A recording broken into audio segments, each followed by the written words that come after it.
Hi, everyone, and welcome to Empowering the Opposition. My name is Lexi Wilson, licensed master social worker. And my name is Dr. Nafis Alam, and our topic today will be social distancing and surviving the collegiate semester. So, Lexi, you recently finished with your master's degree. Tell us about your experience there. Yeah, so basically, I went straight from my undergrad to my master's, so I just got done with 6 years of school. Went by really fast, actually. But yeah, I wouldn't have survived without some coffee and a lot of naps and Netflix. So shout out to those three. But yeah, it was a rough journey. There were a lot of ups and downs, highs and lows. But I'm so glad that I finished, and yeah, I can definitely speak to the student journey pretty well. Good. Tell us about how your student journey began over at undergraduate algebra at 8:30 in the morning. Yes, that is a wonderful story. So just to start this off here, it was my freshman year of undergrad at the University of Idaho, and I was in my freshman algebra class. And it was, I don't know why they thought it was a good idea to have algebra at 8:30 a.m. in the morning with 300 students.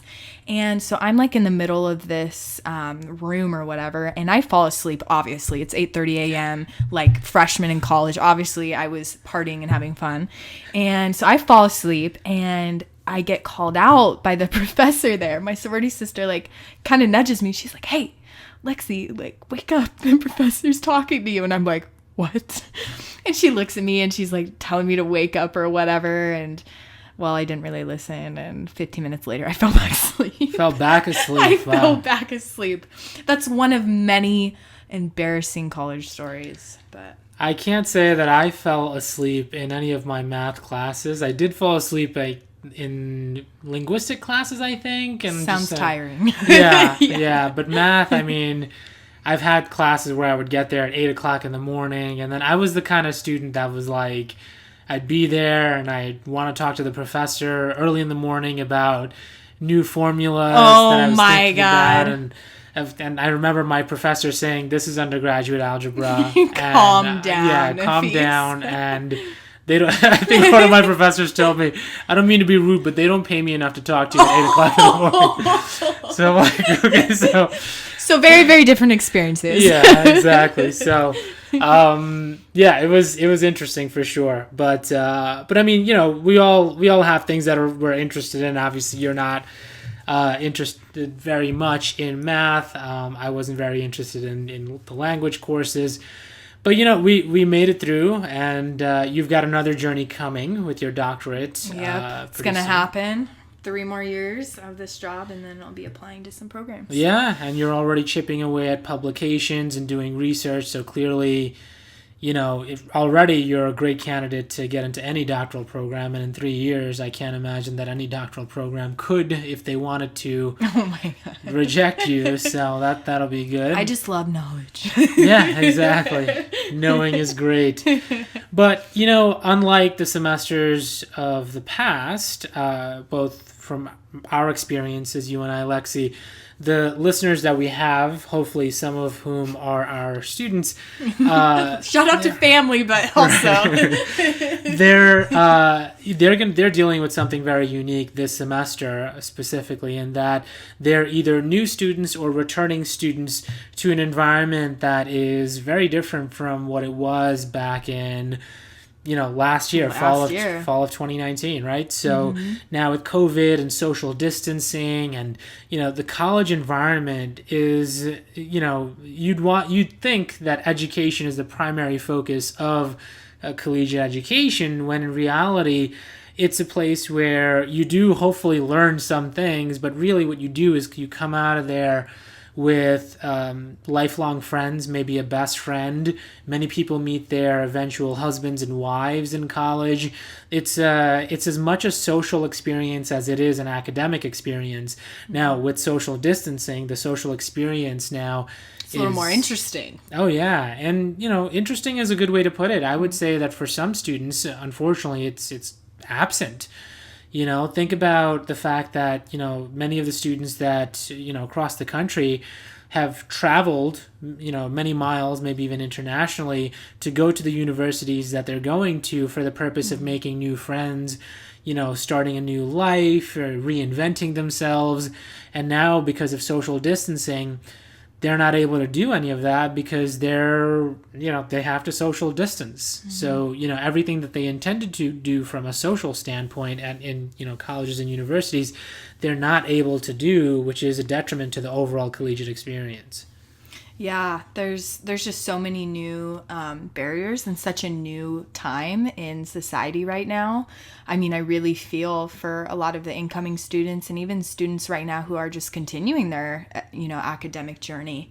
I experienced COVID at the very end of my master's degree, and I had a very close-knit cohort. We had a small group of people, and so we all knew each other pretty well. We saw each other very consistently, a couple times a week, and then all of a sudden, bam, everyone's on Zoom, and everyone was struggling, and everyone was very open about it. The professors were open about it, the students were open about it. So it's a very unique time, and I really feel for a lot of you, and I understand it. And I know it's such a difficult time, but I mean, the best thing that I can say is to just make the most of it. Get creative with your social interactions. Mm-hmm. Get creative with how you pursue knowledge right now, and how you are interacting in your classes. This can be a time of being kind of a little down and just kind of sad about what's going on, or it can be a time of innovation, and I challenge you to see it from an innovative perspective and to really continue to pursue those friendships and knowledge, but in a little more creative way. Yeah, and innovation, obviously, from an academic standpoint, and also, as Lexi mentioned, in a social standpoint as well. Understand that you might be okay, you might have a solid friend circle, you might be, from a social standpoint, perfectly fine, mm-hmm. but the person right next to you in that Zoom gallery view might not be, mm-hmm. So take a moment to reach out to, the other people in your classes, and, whenever you can. I know it's kind of weird right now as far as like approaching people and things like that, but as long as you maintain, distance, and you're wearing your mask or whatever the CDC tells you to do, as long as you're adhering to the health standards, do try your best to still remain social, because there is something to be said about social interactions. It helps you grow in ways that you may not necessarily be able to quantify, because you're able to build emotional intelligence. Yeah, absolutely.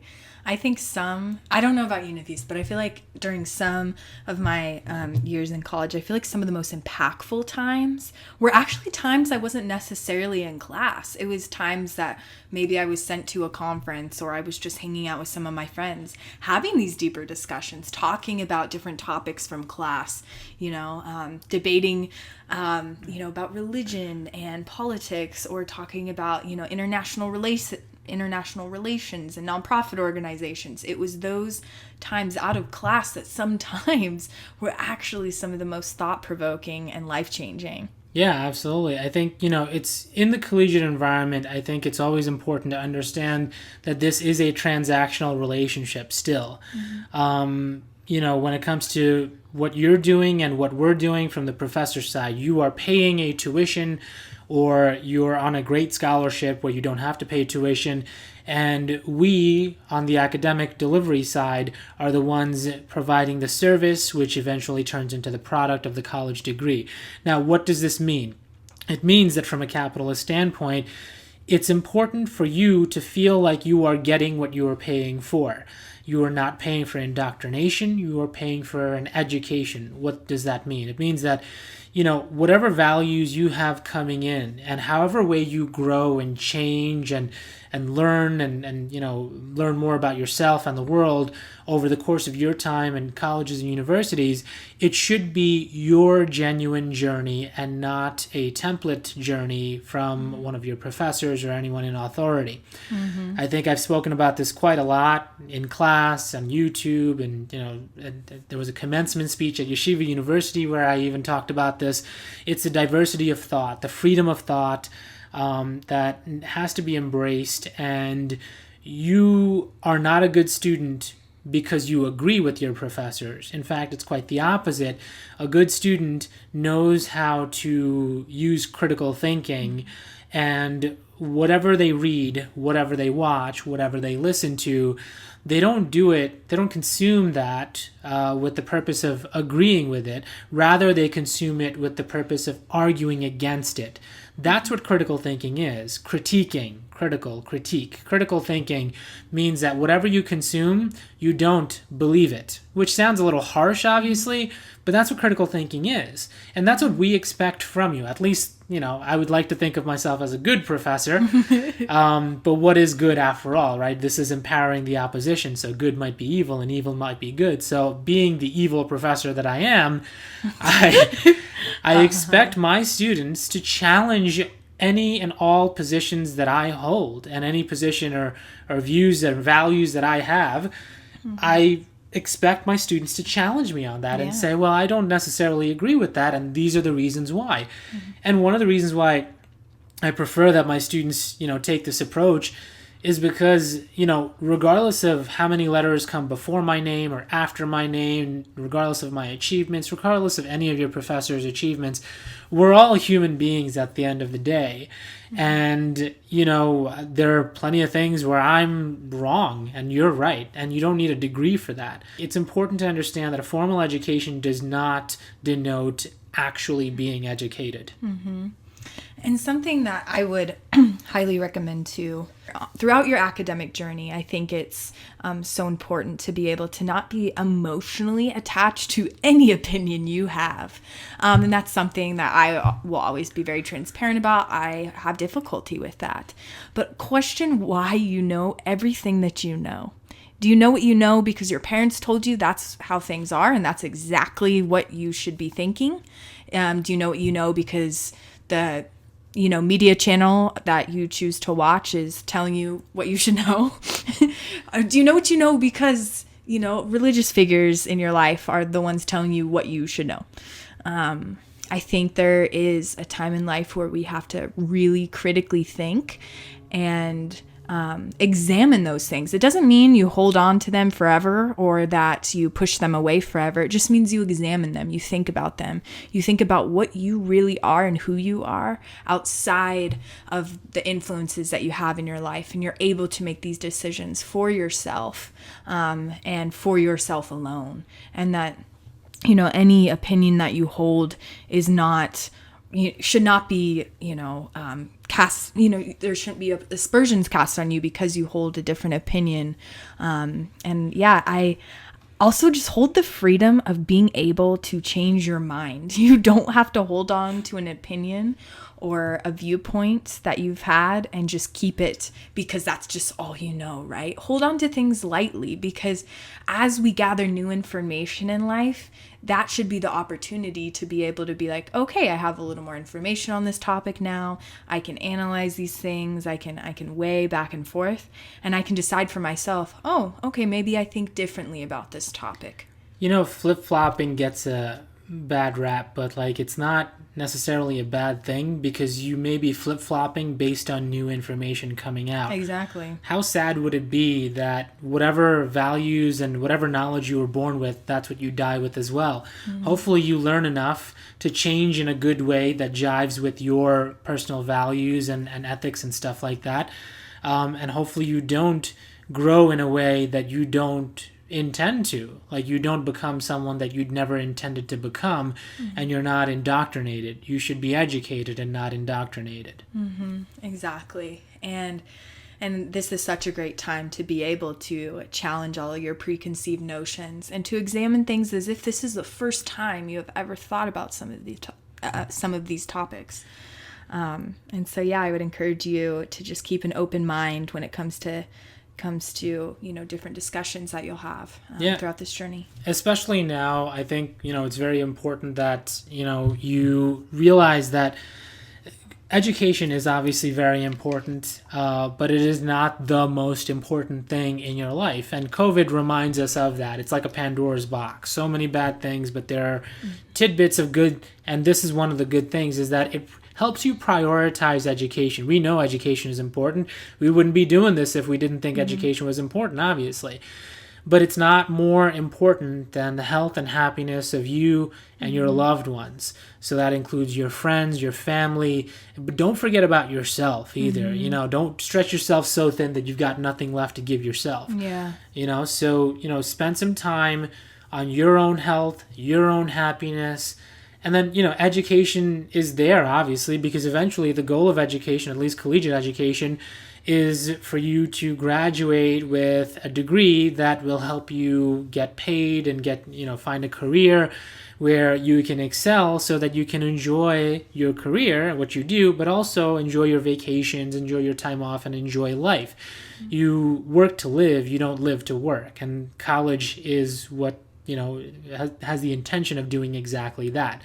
So just keep that in mind. Make sure you prioritize your education appropriately. It's not number one. It's not the last thing on your list either, but it's not number one. So just prioritize accordingly. And I promise you, especially this semester, your professors will understand if you're not feeling well, if you need a little bit of a mental health time to just, deal with everything that's going on, both in your life and in society in general.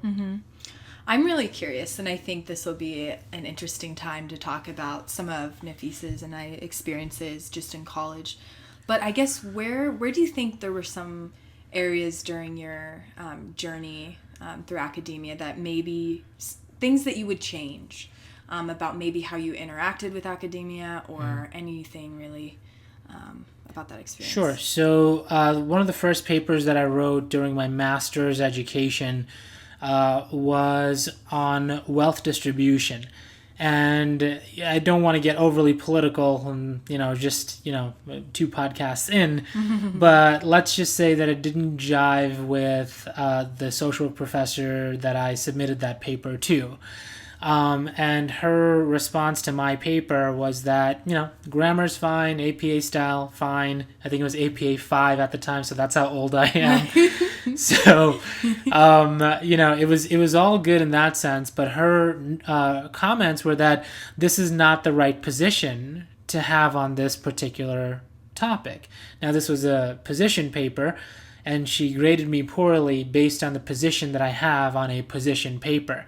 She did give me the opportunity to revise and resubmit that work, which I was appreciative of, but I did it in a social experiment kind of way where I didn't change anything about the paper. All the words were the same, except whenever I agreed with the point, I now, in the second rendition, disagreed with that point, and wherever I disagreed, I now agreed with. Yeah. And once I submitted that paper with no other changes, she was like, "This is a great paper, you finally get it."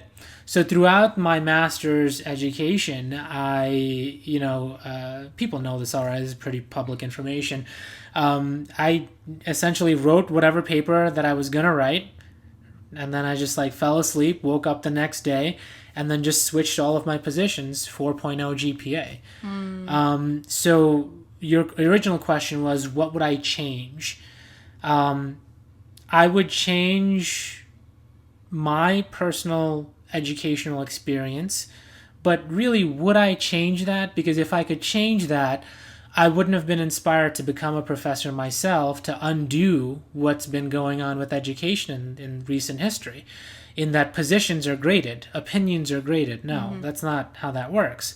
So I don't know that I would change anything about my academic past, because even the negative, especially the negative experiences, have encouraged me and influenced me, inspired me really to become a professor myself and be the kind of professor that embraces education over indoctrination. And I've had plenty of students, which we'll get into in future podcasts, that disagree with some of the points that I have, some of the values that I have, and I don't grade them poorly because of it. It's just it's a difference of opinion. If they're able to communicate that appropriately and intelligently, that's all that matters. I'm not grading on positions, I'm grading on delivery.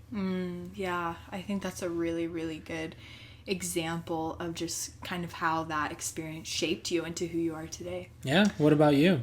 I would say, and I think this could be relatable to a lot of students, is that I've always been such an overachiever with everything. Like, if I'm doing something, I'm going to do it well, and I'm going to be better than everybody else at that topic.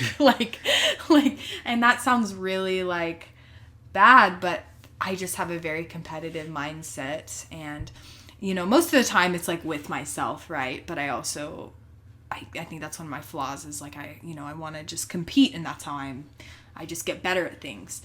And I think because of that, I put school as like a number one priority above other things that I could have made more of a priority. And just thinking like, you can't get time back necessarily. Or you just can't. That's a fact. Yeah. You just can't. Necessarily? You just can't. Do you know something that I don't know? Time machine. I'm just kidding. But I guess if anything, I think I would have maybe not have taken myself so seriously, and I would have tried to work a little smarter and not harder, as if I had something to prove, when really the only one I need to prove anything to is myself. Yeah, absolutely. I think working smarter is a great idea. I think college and university like really teaches you how to do that. Because there is such a thing, all of a sudden, not unlike high school, you can overextend yourself. Yeah. Think of like, for example, a discussion board. All right. So I've had students where the discussion board expectation is that you write one paragraph, 4 or 5 sentences. That's it. And then I've had students, email me saying, well, I just wrote, 4 or 5 paragraphs. It took me 2 hours, and don't be that student. Don't. Yeah, I mean, this is a professor telling you not to be that student. Yeah. And just so you know, like, and this is also no secret. I'm not giving away any like industry secrets or anything like that. We talk about you guys. And we are not the biggest fans of the students that just, like the submit those 4 or 5 paragraphs for an assignment that calls for 1 paragraph, especially because it's like, it might be a marginal amount of points. Because we have to read it, which is, kind of like, who wants to read, that much in discussions.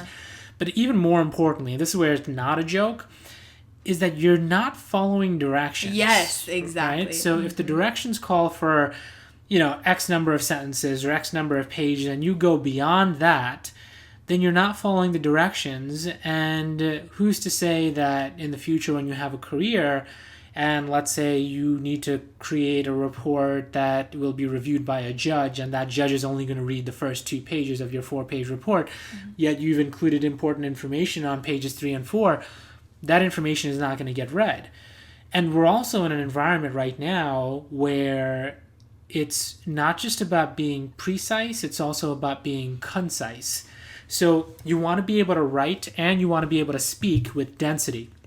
What that means is that you don't want to waste words. Every word that you say should carry weight. We all have a friend who just talks and talks and talks and talks and talks and doesn't really say anything of value. You just turn your brain off and just like, and that's it. And 2 hours go by and like you've gotten no new information.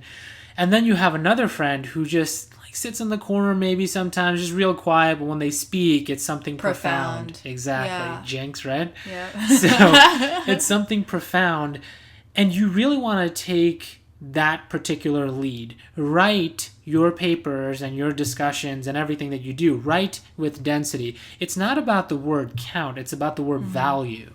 Yeah. And just remembering, you are not defined by your grades. And I want to say that with like absolute certainty, because I allowed an A- or, like to be like, what did I do to like deserve the minus, but just understanding like, don't take these things so seriously, because there are far more important things in life to worry about. And really just taking a step back sometimes. You know, I was someone who definitely dealt with anxiety like pretty badly, especially during my master's degree. And I would just suggest make sure you are, you know, putting aside time for yourself. Everyone says it, self-care, but like you need to make it a priority. Would you rather get an A- or a B+? A- for sure. A-? Okay. Yeah. I've had, so, you know, I've had some people tell me that they would much rather a B+ than an A-, because an A- says that your work is lower quality than an A, but it doesn't tell you what point of lower than an quality. A. But a B+ suggests that your work is better than a B. So it's a weird way of looking at it, which is kind of funny because obviously an A- is a better grade than a B+. But the minus suggests that you're less than an A, but the plus suggests that you're better or you're more than a B. So would you rather be less than an A or more than a B? Yeah. And many people suggest, not all people obviously, but I think people just look way too far into grades. Do not overthink it. Just the obviously care, but just really try to just do your best and enjoy life outside of, you know, the classroom. Enjoy those intellectual discussions. Have fun. Debate with your friends. Like, go on adventures. I mean, this is what this time period in your life is about. And don't do what I did. Do not let yourself, you know, be so bogged down by, you know, this definition of yourself through grades. Like, your grades are not a reflection on your human character. Like, they're just not. And so and also, like, there's an old joke that's that goes like, so what do you call a doctor with a C average? A doctor. Exactly. Right, exactly. You know, so you want to just be able to, you don't want to overextend yourself. You want to do enough. You do want to, you know, put forth a good impression, of course, but making a good impression isn't what it used to be. It's not about just hounding your professor. It's not about quantity. You know, I've had students that think that they're making a good impression by texting me every day or calling me every day. It's happened. No. You know, and I'm like, this is not a great impression. But the real good impressions that have been made, you know, to me, I guess you could say, by students are the ones that, you know, like every now and then will say, you know, something really profound. Or in the middle of class, they'll raise their hand and ask if they can answer a question that was posed by another student. That is how you make a good impression. It's not quantity, it's about quality. When you participate, are you just saying, yes, I agree? Or are you saying, no, I think this is how it should be, you know, perceived, and the reason why is blah, blah, blah, blah. Are you contributing something of value, or are you contributing just for the sake of contributing? Add substance to your discussions, and don't be the one always answering the questions either. Like, go in and answer some questions, you know, but let other people have time to talk and really listen to what others have to say as well. I think that's absolutely very, very important. Yeah, and now with COVID going on, there's a lot to think about if you're more than a student, if you've got other things going on as well, if you're a student athlete. So Lexi and I were talking about this just before hitting record here on this podcast, and we were just trying to figure out, like, you know, what it must be like to be an athlete, a collegiate athlete, or even a high school athlete during social distancing, during a time when all these seasons are getting canceled. Now, it's a little different, obviously, if you're in the pros, because you already have the contract, right? You already have that.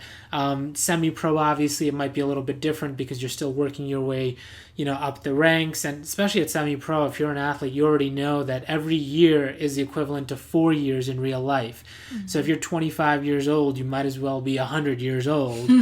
And you're just like, you know, an old fart when it comes to, you know, being an athlete. So losing this year can mean some really, really major things. So some of the things that we were talking about is that in my class, there are 5 football players, and obviously, football seasons across the country are being canceled. And what does this mean for my well, not just my students, obviously, but for all the students, all the athletes. Yeah, what does this mean for athletes across the country?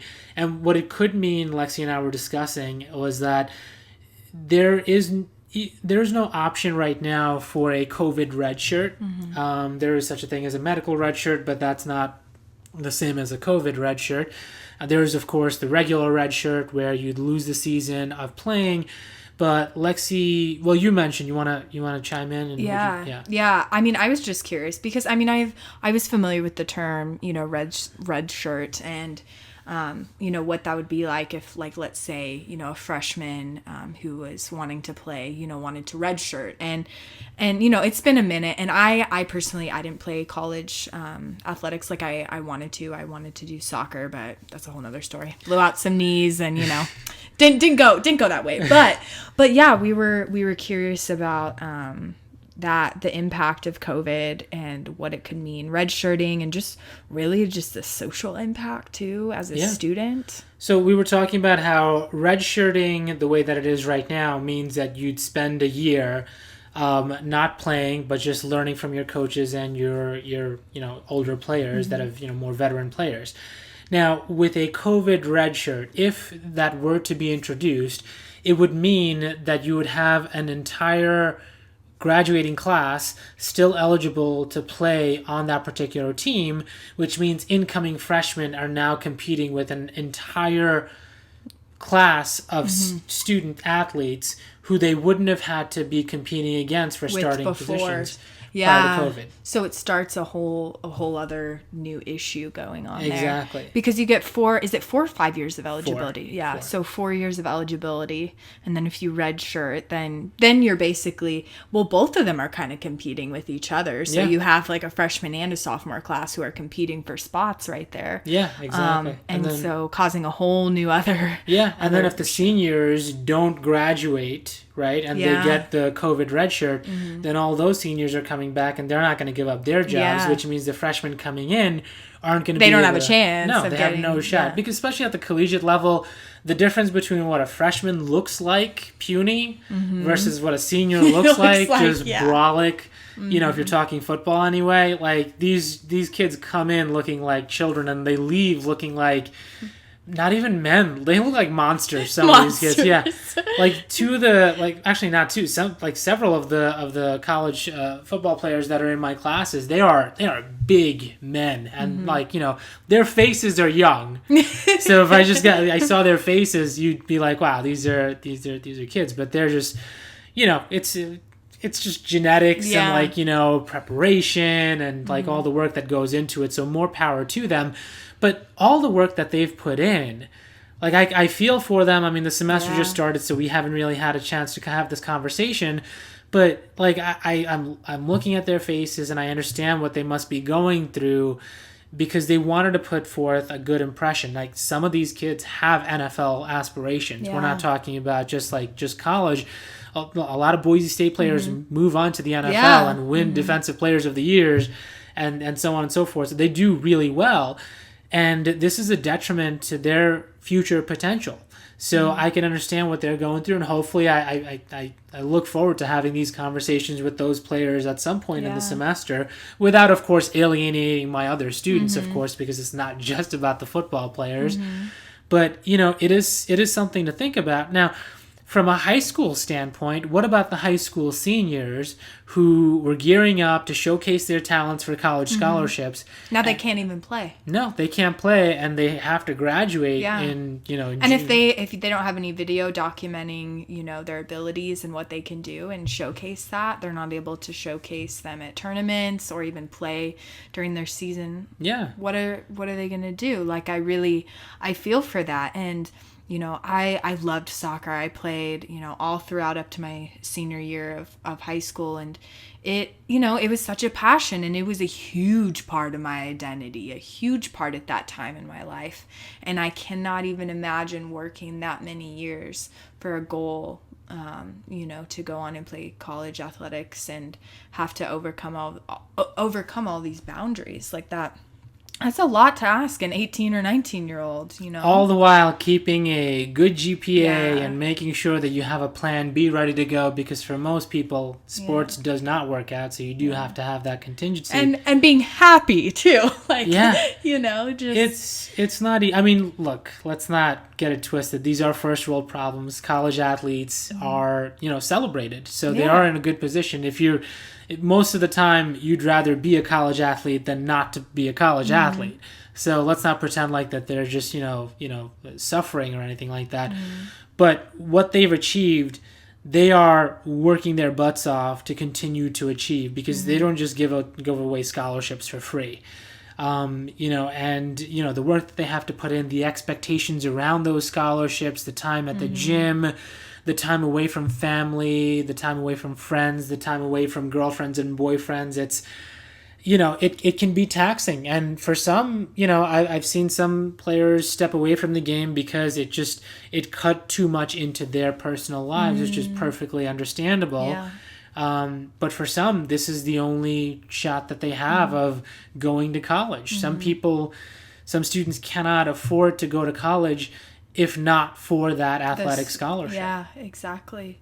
So there's all these new barriers right now. And however, I believe, athletes are so resilient and so stubborn, and so I think that this will be a really good opportunity to continue to innovate, to showcase their skills in a new way, to communicate to recruiters in a new way, to continue to really work as an individual on their athletic ability, spend that, those hours in the weight room, on the track, doing all those different things, to really gear up for hopefully next year when, can you imagine when everyone's back out on the football field and the games are going to be so much fun and just whatever sport it is, that's going to be there. I think we're not going to take sports for granted in those gatherings. No, well, we're not, but I think we're talking about it right now from the spectator standpoint, right? So we're going to be watching football, we're going to be happy that it's on. Yeah. But speaking as a former player,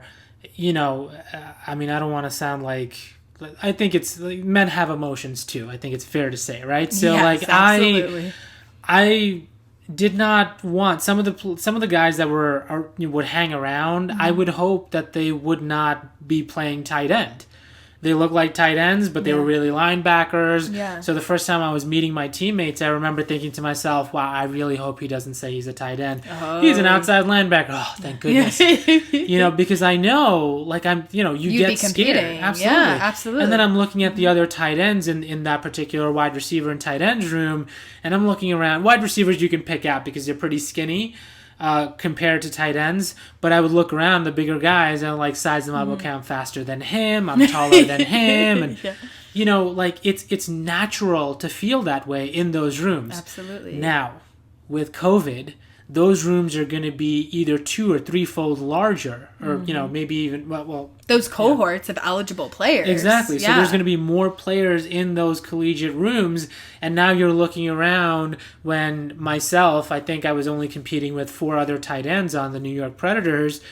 You, as a collegiate athlete, may have been expecting to compete with 4 other tight ends yourself. Now you're competing with 6 or 7 other tight ends. And in any other year, maybe you would be the starter.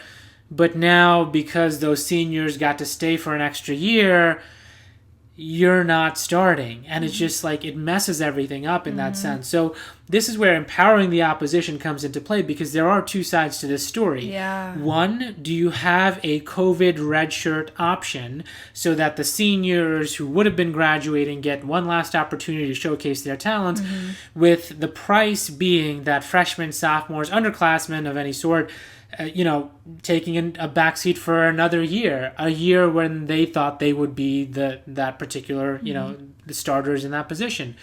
Or do you not have the COVID red shirt, force the seniors to retire, the regular red shirt remains, it helps the underclassmen, but those seniors that wanted to showcase their talents one last time for the professional levels, and we're not just talking about football, obviously, it's just in the top of my head, they don't get the opportunity to showcase their talents. There are pros and cons on both sides. Yeah. Yeah, it's such a hard time for students and student athletes alike, and really just everybody. And there's so many issues that we run into. It's kind of like a backup in traffic of like, this one car caused a crash and now it's affecting all these other cars. Exactly. And so, how do we go about this? How do we manage this? And how do we try to support one another as peers, as staff members, for these students? It's going to take several years before we're back to normal again, because, like you said, it's like congestion on a highway. It's not like, we start moving and everything starts moving. Yeah. It takes a few minutes before everything's running smoothly again. You got to clean up the crash. That's going to take a while. That's true. COVID is one giant crash. Yes. But, if you know a student athlete, just, be mindful of what they're dealing with specifically at this time of year with COVID going on. Now, clearly, students by themselves, not being student athletes, are already going through plenty. Yeah. It's a very, very strange time from a social standpoint, social networking standpoint. You might find it particularly difficult to make new friends, and student athletes also are dealing with that, and they're also dealing with the idea that it's a scarcity principle. There's only one tight end spot or two tight end spot, depending on the offense that you're running. And like you're competing with other people for it, So I'm not, at no point am I trying to say that student athletes have it worse. They don't. In fact, quite the opposite. They have it pretty good. But do understand that every individual has individual and unique issues and things that they're dealing with. Yeah, absolutely. Yeah, you truly do never know what the person right next to you sitting in class is going through. And so to just be mindful of that, and just the power, we were just talking about this earlier, but like the power of a smile, a hug when appropriate. Like, well, we can't recommend anyone hug right now. Hugging. I'm not recommending, but the CDC would not recommend hugging. But like low key. That was Lexi, not me. But like, just the importance of just asking how people are doing and being there for others, because you don't know what others are going through. You know what? It's we made a little bit of a joke out of it, but it is true that like the physical touch does go a long way, and just reassuring people, whether it's a hug or like, me, what I usually tend to do is like, if I'm like really talking to someone, I'll put my hand on their shoulder and be like, this is what you're doing right, this is what you're doing wrong, and you're going to be fine, just, fix these kinds of areas, or like, just like having that contact, having that touch, and communicating in that kind of way, which really isn't, well, not really, is, according to the CDC, is not appropriate at this time. Yeah. So a hug goes a long way, touching someone's shoulder goes a long way in communicating that connection, that emotional connection. I'm not talking about anything sexual or weird or anything like that. You're just building an emotional connection. Even with like someone. a handshake. Right, a handshake as well. And that's like, I can't even imagine someone going in for an interview right now, and that's just the first thing you do. You go in, you shake a hand, and you can tell a lot about a person just by their handshake, right? Yeah. and so it's just weird how like you don't even really have that anymore. And so when I worked on Wall Street, I think one of the things that they taught us was how to shake someone's hand. I don't know if you and I talked about this. We were talking about it. Well, you were talking about the power shake and how you're supposed to have your hand over top. Exactly. I have sweaty hands, so it's just I hate shaking hands. I hate shaking hands so much because I'm always like, oh my god, the interviewer's not gonna hire me because I have sweaty hands. You gotta powder them or so. I don't know. That's a whole nother thing. Yeah, that's separate podcast. Sweaty another hands. Time. But yeah, I mean, listen, there's a lot going on right now. Reach out to who you trust. Understand that social distancing is important, but everything should be prioritized accordingly. Hint, hint. Right? So, you want to make sure that you're taking care of yourselves, you're taking care of each other, that you're there for people. Physical health is important. No one's going to tell you that it's not. Mental health is important too, and sometimes, a little physicality can go a long way when it comes to mental health. So yeah, and obviously, like, your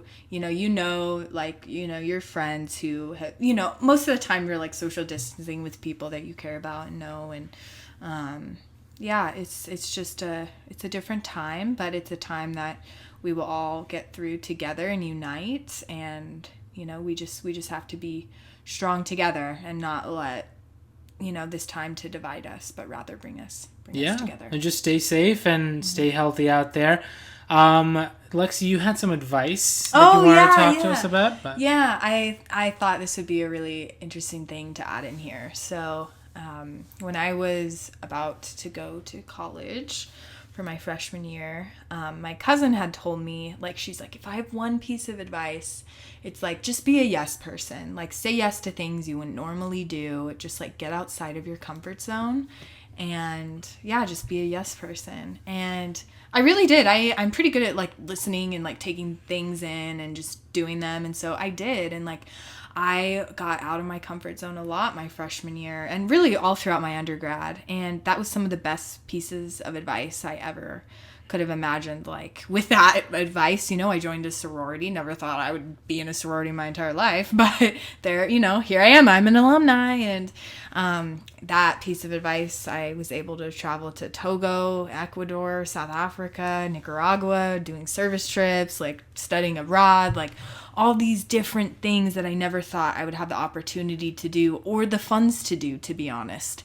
And I know that's a huge issue for a lot of students, but there are a lot of scholarships out there. So like, become friendly with like staff members and people who understand, kind of your unique situation, because a lot of times there's a lot of people out there who are willing to assist with that and know where like the college money is and stuff. So just be willing to kind of go outside of your comfort zone, and college is not going to be all sunshine and rainbows. And I'll tell you that, like right now, like it's going to be hard and you're going to have a lot of ups and downs, but it is an incredible, fun journey. And yeah, just make the most of it. Yeah, just be open-minded and, grow not just intellectually, but socially, emotionally, grow in every way possible, because you're going to be better for it. College is only a fraction about the education, and other parts of that fraction that make up the whole include the emotional, the social, the networking, the fun, the things that we can't talk about on a podcast, I was thinking right? That on the podcast. Yeah, exactly. So, enjoy yourselves, stay healthy, and stay happy. Well, that's all the time we have for today. I'm Dr. Nafis Alam. All right, and I'm Lexi Wilson, and this has been Empowering the Opposition. See you next time.